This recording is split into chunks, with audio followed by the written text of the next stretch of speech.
Why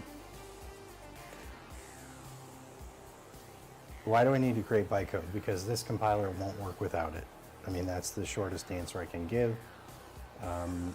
This compiler is a bit different from other compilers. The bytecode is not for runtime after compilation. It's meant for runtime during compilation. That's why. UML. So, you know, UML, rational, RUP, all that shit, right? Pretty much everything. Booch, Jordan, like all these things that have been created over the years that became things. And I include extreme programming, CRC cards, all this shit, right? So, first, I will say, if you have a particular diagramming thing that you use, or you have a particular document format you use, and it helps you. I mean, it really, genuinely, objectively helps you. Great. Do what you do. But all these things were made by guys like me, so I'm not, dissing them, but made by guys who wanted to make money, right? They had a business proposition in mind. They were going to companies and they were selling this stuff. And of course, what are you gonna sell to a bunch of business people who have absolutely no fucking clue how software works or what any of this stuff is? Well, you show them a bunch of pretty pictures. You show them pretty pictures with stick men and lines and, sequence diagrams and all this nonsense. And they get that. They get pictures. They get flow charts. Oh yeah, we have flow charts. These are just flow charts for those nerdy guys. And then it sells. And then it becomes, your religion. This is what you should do, right?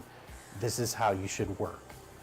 But if you stop for 5 seconds, if you understand how software works, the idea that you would fucking draw a sequence diagram is insane.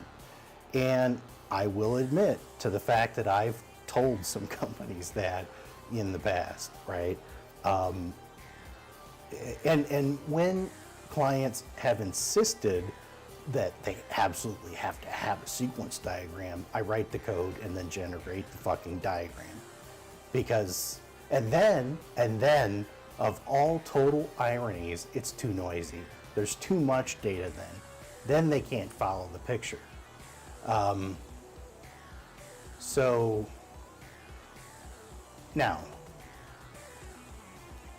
I will make a tiny little space and say that it is true that it's helpful to have a standardized notation, or at least some notation, so that if you go up to a whiteboard and you want to do hand wavy shit and talk about some stuff, that maybe drawing something, UML, class diagram-ish, perhaps. But again, you have to be very careful, because what is that capturing? What are you really communicating when you draw UML? It's the usefulness there is pretty much zero. I am not saying that if you personally, as a developer, find benefit from taking a piece of paper and scribbling some shit on it, and that helps, great. I mean, I do that. I scribble some boxes and arrows and do some stuff like that sometimes, if I'm not 100% certain. But at the same time, in the end, it doesn't really, it's just a process it's a rumination process, right? It's just a process by which you're thinking through things and just happen to be using, maybe something that looks like UML or whatever. But again, I would never use UML use cases. I would never use UML sequence diagrams. I would never use UML package diagrams. At best, I might draw something akin to a class diagram if I really needed to think about it. But again, I just typically don't work that way. So I see very little benefit in it. And honestly, I just don't think it's not. There have been literally dozens of diagramming standards since I got into the programming field, and none of them, in my opinion, have really been worth anything, right? They're all garbage.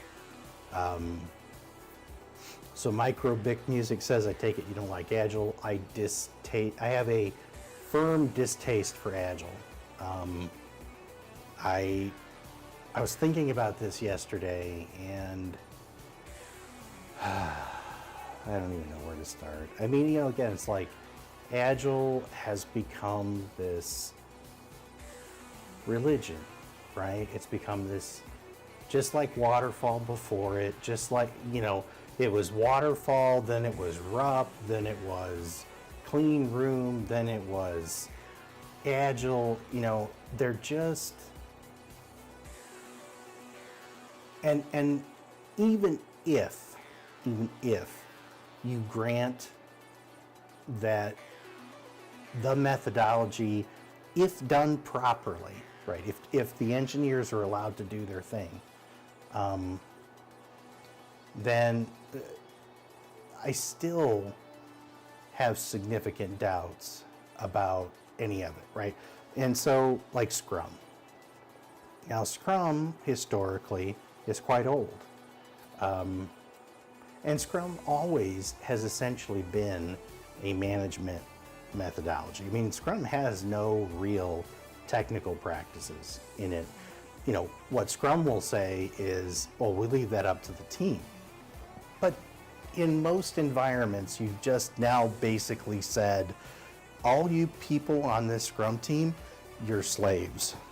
And you had better get this shit done on the deadline, right? Because there's no power. The people who are participating on a Scrum team in today's world, now again, there might be some exceptions, but I think that's pretty rare. You don't have the ability to make these decisions, right? You're told to use Jira. You're told how long your sprints are. You're told how these things are going to work, and that's not Agile, as it was envisioned by the folks who championed it. That was not the idea at all, right? Ask yourself this. Have you ever worked for a company on an Agile team where the following was true? The team, not management, not the product owner, the team chose the technology they were going to use, and I mean all of it. They chose the tools they were going to use. They chose how they were going to plan. They actually planned. How often has that really happened for you, right? I'm going to say that the percentage of projects that fit that criteria are vanishingly small. But those are the premises of Agile. The premises of Agile. Oh, and I forgot. Were you able to self-select your team? Were you able to pick the people you wanted to work with? Or were you told? Did management say, these are your teammates? Right there, if they did that, it failed. From the very beginning, you failed. But see, you've never seen that anywhere. That means you've never done Agile. I would say if you talked with Kent Beck, Ron Jeffries, Uncle Bob, any of these guys, right? And you said, should I be able to pick my team? They'd say yes. Should I be able to pick my tools? They'd say yes.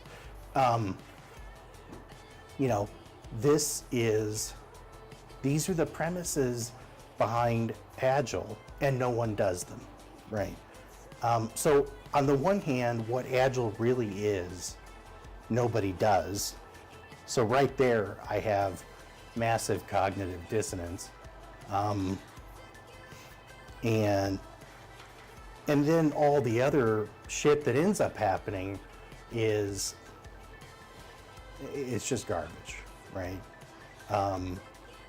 So yeah, Agile to me is, it's a fad, and it's a loser, just like and actually technically, I almost would say waterfall is more genuine than Agile, because at least with waterfall, I can make the business, I can say things like, okay, you picked this deadline, we have to work backwards, right? We have to, this is the date upon which you will take me out back and beat me and throw me over the ledge. So therefore, I'm going to work backwards, and, we're going to cut this thing down to something that it's possible for me to meet that. Now, that's totally not Agile, completely acknowledge that. But most businesses, again, this goes back to, most businesses don't work that way. And that's the other issue is, in order for an Agile methodology to really work, the whole organization has to be Agile.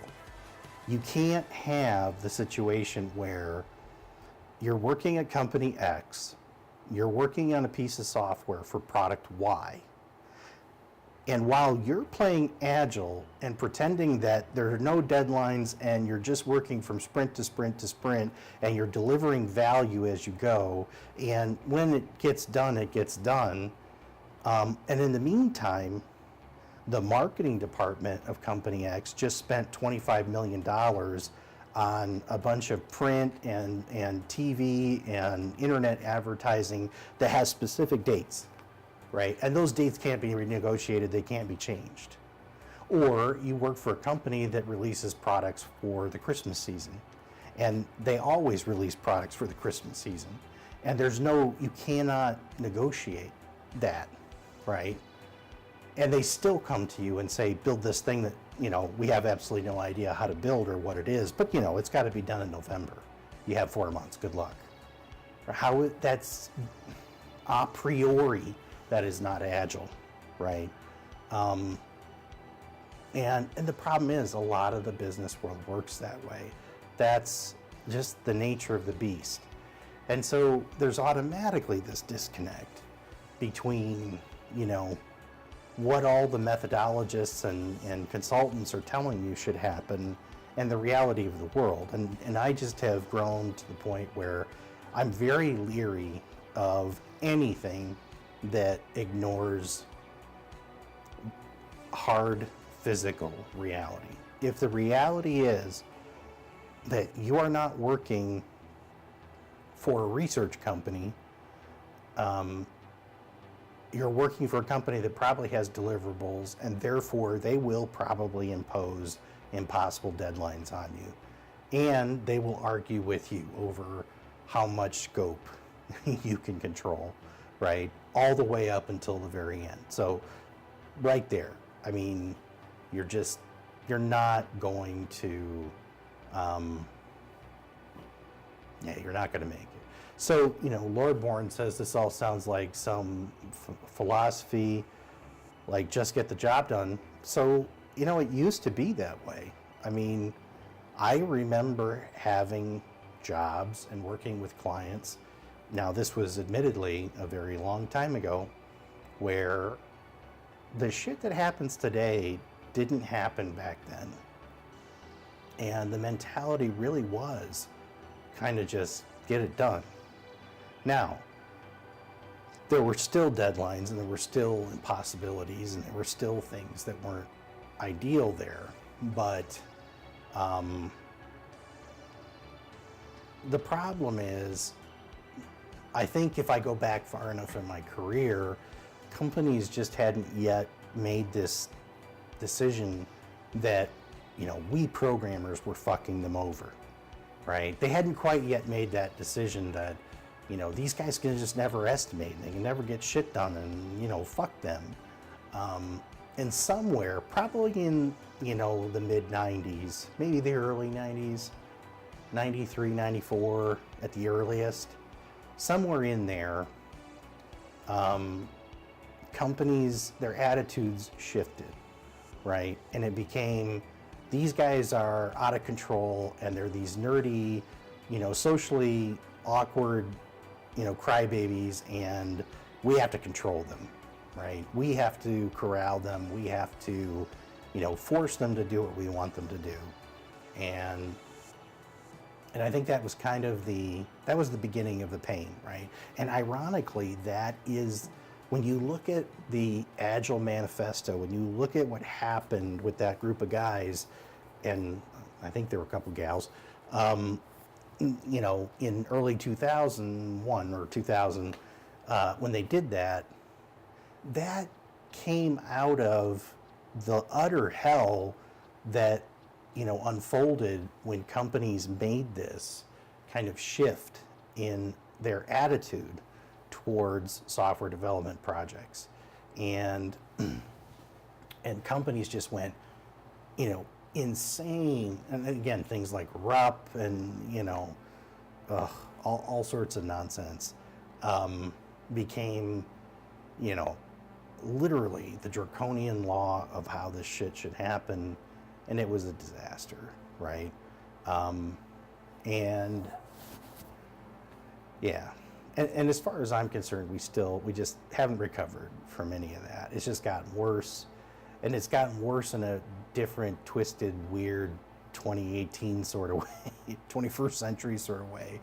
Now it's like everybody knows it's all fucked, but we just pretend that there are these answers, and there really aren't. And projects are still late, they're still over budget, they're still broken. Software quality has arguably gone down the tubes in the past, I would say, 15 years, and it just progressively gets worse. And see, that's okay. So you have these two conflicting things, okay?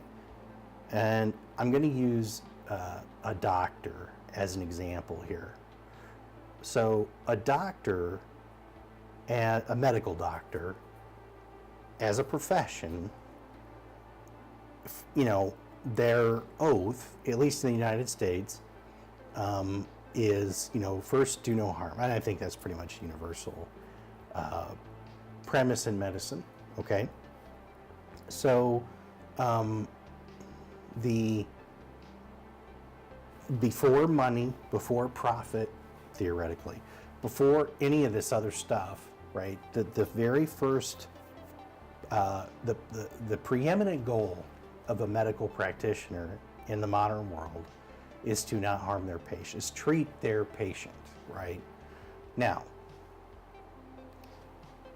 that is at odds with all the other actors in a medical system. Because all the other actors in the medical system are there purely to make money, right? They're not there for any other reason. So they're either there to collect money, they're either there to bill somebody for money, they're either, they're there for money, okay? Now, in the medical field, the doctor is able to stand on his own within the confines of their ethical code and their licensing law. And even if this money guy over here, and what would that be in our world? That'd be a project manager, that'd be a product owner, that'd be a director, that'd be a VP of software development, that whatever. If this guy who only cares about time, budget, delivery, go, go, go, go, go, cut corners, cut corners, cut corners, cut corners, he can say that kind of stuff to a doctor, right? An equivalent actor in the medical community could try to tell the doctor, cut corners, don't do that. But they can't, right? Because even if they do say that, then the doctor has the authority and the ability to safely ignore those things. And so we have that in software. And the problem is we cannot, as software professionals, we cannot prevent those outside actors from corrupting what we do. Because the technical, see, and you hear this all the time, it's not about the software, it's about the business value. And I agree, the end result is what you're after, but at the same time, you cannot shortchange the profession of building the software. You can't just keep cutting away at that until there's literally nothing left except this little, rickety prototypey thing, just because you were able to get that done super duper fast, right? So that's the fundamental problem, right? And until the day comes where a software team can say, no, we're not going to do it that way. Sorry, this is how it has to be. And the business has no choice. They have to allow those professional actors to do what they do. We're always going to be compromised.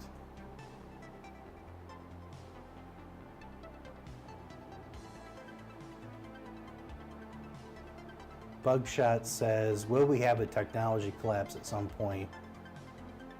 I think so. I definitely think at some point, a lot of the people who jumped into computer science and programming because they saw big dollar signs and really didn't care, right? It's not something that, again, it's like, yes, are there people who went into medicine because they just wanted the paycheck? Sure. But, for the price you have to pay, not only just financially, but in terms of time invested, I would say most folks that went into medicine at least had some initial desire. They had some initial affinity for the activity versus software, where I think it's just the media and everybody's just, media, parents, guidance counselors, hey, just, go learn to code, man. You're going to be rich. And I think at some point that's going to crumble in on itself. When, I don't know. And, part of me feels like maybe we're already kind of in the process of having that happen, but I don't know.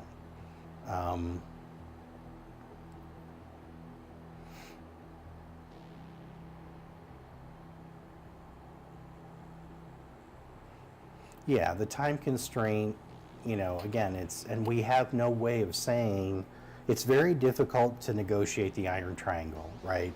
In theory, you should be able to say, okay, fine, you want this in 2 weeks. This is what you say you want. Okay, I can't do this, I can't do this, I can't do, you should be able to go through and negotiate on the other parts of the iron triangle. Of course, the irony of the iron triangle is that, one of the points of the triangle, money, is not really, there's no flexibility there, meaning we already know that adding more people to a software project just makes it later. That's been studied. There's actually some data behind that. And I personally have experienced that. So, I can say just even from my own anecdotal experience that that's true. So you really only have 2 points on the triangle that you can negotiate, right? And it's impossible. They won't let you win.